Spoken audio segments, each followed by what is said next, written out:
The Carolina Panthers are currently on a 5-game losing streak heading into their matchup against the Detroit Lions. And while the Lions just got a huge victory over the Washington football team to keep their playoff hopes alive, I'm going to give you the keys to a Panthers victory this week. You're listening to Money in the Bank. Both of these teams come into this game being evenly matched, and that's not necessarily a good thing. The Panthers score 23 points a game, give up 27, while the Lions score 25 points a game and give up 29. So neither one of these teams play winning football. But here's the big difference. The Carolina Panthers have faced a litany of great quarterbacks over the past 5 weeks, going from Matt Ryan, Drew Brees, Patrick Mahomes, and Tom Brady, all in consecutive weeks. So what's happened is that this defense has been sliding because they play great quarterbacks. And when you feel like your defense isn't great against great quarterbacks, the numbers start to skew in a different direction. Now, with this being the case, it doesn't really get that much easier against Matthew Stafford. While Stafford isn't an MVP or isn't really in a top 5 discussion as far as NFL quarterbacks, he is one of the better veterans that we have in this game, and he can light you up if you're not careful. With Kenny Galladay being scheduled to return this week and Marvin Jones being questionable, so if there is a chance he'll play as well, they'll have their two-headed monster at receivers. Not saying they're monsters by any stretch of the imagination, but they're two very good NFL receivers alongside Danny Amendola as well. So they'll have a solid receiving core for this game for a secondary that's been banged up. I mean, if Dante Jackson can't finish the first half, we're not going to have a great chance of covering any of these guys. While these guys are not the receivers we faced last week with Chris Godwin, Mike Evans, Antonio Brown, they can still get at you if you're not careful. Like I said, they still have a great quarterback. Now, DeAndre Swift has been a big push as to why the Lions are starting to have a resurgence at this point in the season. They're starting to give the rookie more carries and more touches, and he's starting to come into his own alongside Adrian Peterson, who, he's just a veteran. He's just, living out his twilight years and wherever he can play. Now, if DeAndre Swift is getting involved in this game, I would imagine the Lions are going to try to get him involved. Let me start there. Look at what Ronald Jones did to us last week. There is no reason why a team should not be trying to ground and pound against our defense. We don't have a great interior line right now. We're losing Kawan Short earlier in the season. We lack depth and we lack experience in that interior line. And you see it. Derrick Brown's a great rookie. He's been good, but we just haven't. It's tough to ask a guy to be great every down, every single game at this point in his career when he's just not there yet, not there mentally, physically, or he's not at all. So again, if the Lions want to have success in this game, I say their best bet is going to be attack the interior. Look, attack the interior part of the defensive line, man. Look, run. At this point, we only have one pass rusher, and we can't seem to generate anything else aside from him.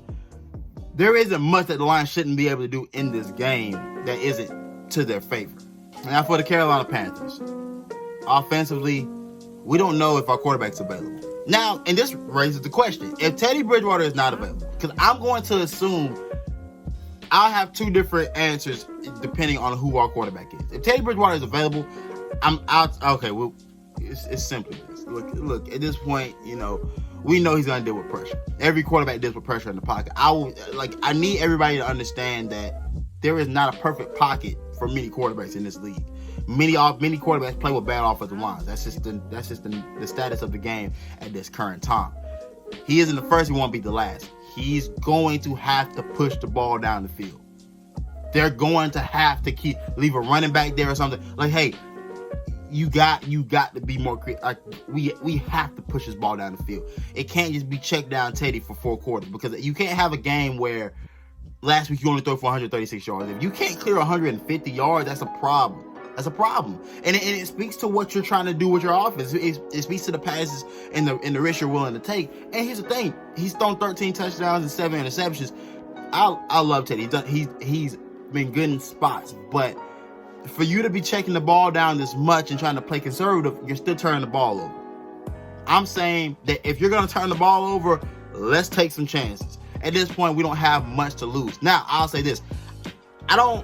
If Teddy Bridgewater isn't playing, who do you roll with? And let's get into that. If Teddy Bridgewater isn't available, you should start Will Grier. It's time to go ahead and see what we invested in our 3rd round pick of last year's draft. And I think we all deserve to see what we have there. And let's be honest. And if I'm being honest, Will Grier fits what the system is more than any other quarterback we have on our roster. Not saying he's the best quarterback, because by no stretch of the imagination am I saying that. But I'm saying that based off skill sets and what they've done in the past, this would fit Will Grier. This college-like offense, this college-like passing game, it fits what Will Grier can do. Now, it fits Will Grier because he seems to have the strongest arm out of the three quarterbacks we have on the roster. Out of P.J. Walker, Teddy Bridgewater, and Will Grier seems to have the rocket rifle out of those three. And if that's the case, he gives you the best chance with the receiving core that you have to have success. I mean, if I'm gonna let Will Grier play, I mean, I'm giving him a pretty good offense to go in that game with. He's more mobile. I think he's more mobile than Teddy. Teddy has shown me that he's a lot more mobile than what I would have thought going into this game. But I think it's time we get a chance to look at Will Grier. And if that's the case, look, try to control this game as best you can. You're facing a team that gives up 140 yards rushing. So, I mean, if you can't run the ball, I just can't understand what you can do. Because Tampa wasn't great against the run either, and you still couldn't run the ball. I mean, at this point, protect your quarterback, give him chances, control the clock, simple things. It's simple. It's things like that. You're going to have to just do the simple things to try to win this game. But let's get into these final score predictions. On the podcast this past week, I said if Teddy Bridgewater is available, I have the Panthers winning a shootout. Let's go 30-27. I say Panthers win if Teddy Bridgewater is available. Now, if Teddy Bridgewater is not available, I will say the Panthers will lose this game by a score of, we'll go with 31-13 if Teddy Bridgewater isn't available. So, those are your final score predictions. That's the end of this video. But here again, look, subscribe to Gem Dropper Sports. Also, be sure to subscribe to the new Panthers Nation podcast YouTube channel. Link will be in the description of this video. And look, follow us on Instagram at P1N_network. Follow us on Twitter at P1N_network. Be sure to just go ahead and show love to the podcast. Look, it's content by fans, for the fans. And look, I'm out.